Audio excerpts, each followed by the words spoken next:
ಅವರು ಅಯ್ಯಪ್ಪ ಸ್ವಾಮಿ ಬಂದಿರೋ ಅವ್ರಿಗೊಂದು ಗೊತ್ತಿಲ್ಲ. ಮೇಲೆ ಹೋಗಲ್ಲ ಶೃಂಗೇರಿಗೆ? ಹೌದಾ?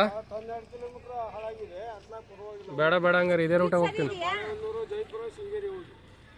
ಬಾಳೆಹೊನ್ನೂರು ಇದೇ ರೂಟ ನಾವು ಬಂದಿದ್ದಲ್ಲಿ?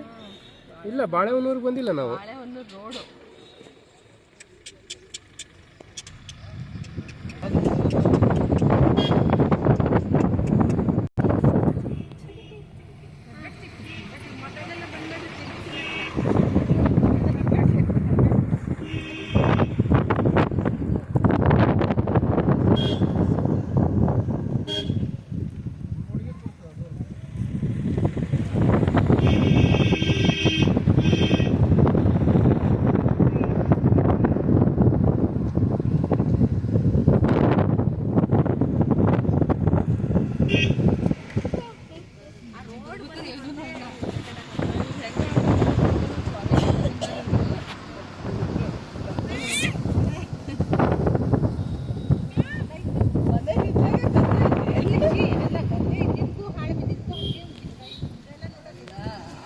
ಚಂದ ಕಾಣ್ತಿತ್ತು. ನಮ್ಗದ್ದೇನು